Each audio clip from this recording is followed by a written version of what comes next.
今日咧，我哋做一個羅漢齋，係一個好簡單嘅小炒。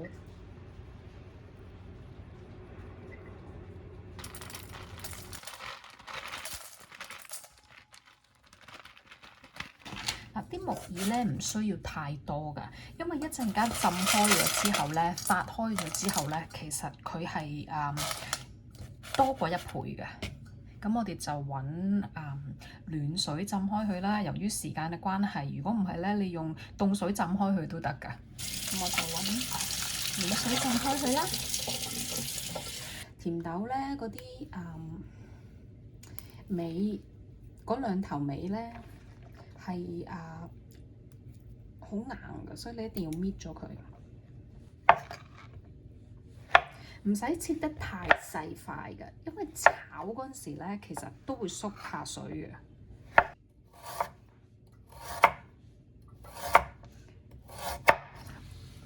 同埋今日竟然俾我買到茨菇，所以咧我就用呢一個茨菇。咁點樣切法就係我通常切咗前頭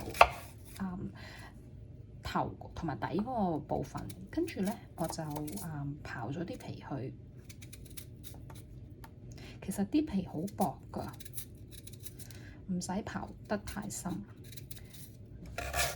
切粒唔好太大粒，因為咧如果唔係就好難熟。就將啲蒜頭切薄片。呢個時候咧，你見到嗰啲木耳咧浸得差唔多啦，好軟身㗎。睇下。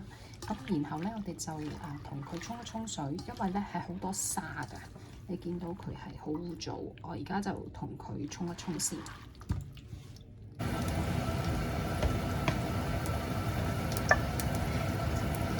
首先將啲蒜頭爆香啦，跟住咧就落冬菇。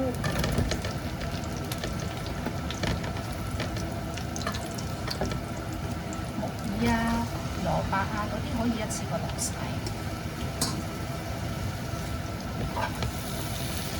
炒咗爛熟嗰啲先，咁跟住就咁兜勻佢啦。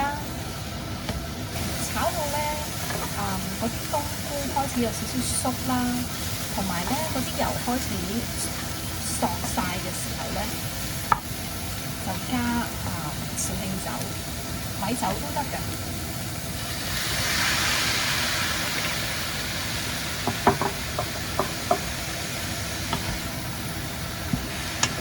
炒一炒先，等嗰啲菜咧吸收咗嗰啲酒味啦。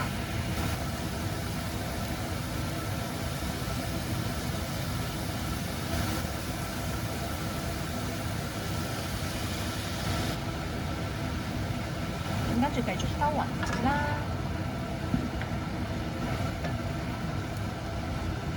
當你見到咧嗰啲菜啊，即係嗰啲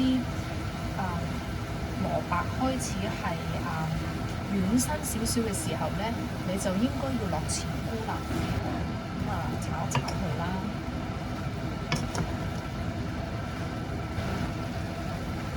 我咧會落一落水，少少得㗎啦。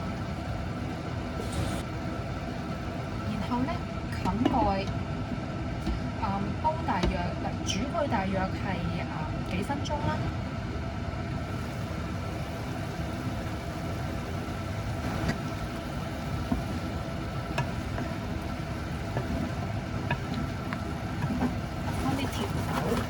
甜豆要最後先落，因為佢好易熟，同埋咧煮得太耐咧，佢會變黃，同埋變得太腍，唔好食。咁我哋炒一炒先，我哋就加生粉水，令到佢嗰個汁咧濃啲。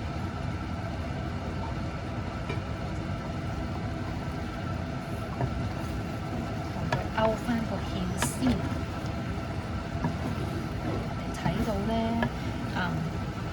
即刻靚晒，唔同晒，好靚身嘅。兜一兜佢啦。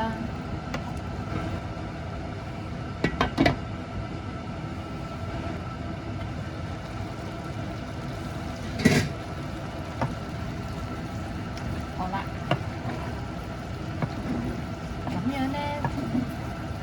個羅漢齋就大功告成啦。